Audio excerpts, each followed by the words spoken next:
Hey, this is Sports Scrubber, and I'm telling you Kawhi's possible plan. Okay, so here's a possible reason that I think why Kawhi left to the Raptors for a trade instead of just waiting till the offseason.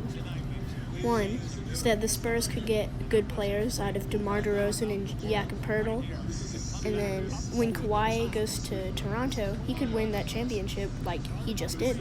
And after the season, he hasn't re-signed this season, which is a possible him coming back, so that the Spurs have a championship team, and the Raptors are left with nothing because they're in the East. So it'll be easier for the championship. That's like why.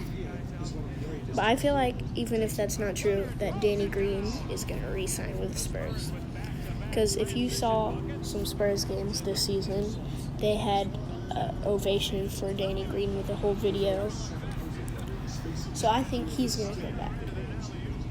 And I think the Spurs are a possible championship contender in the next few. Maybe not next year, but the next year for sure. I'll get into that in another video.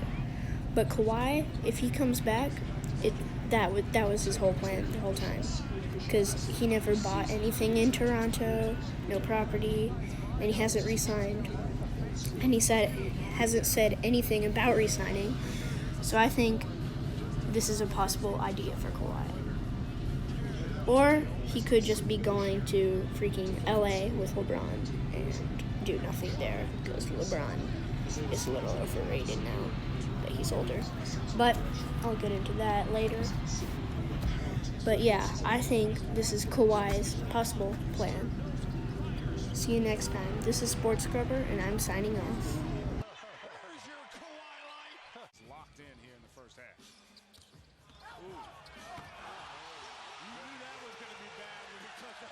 Defense not set and facial. Yeah. Tristan Thompson said, I'd like to have jumped, but he just beat me to the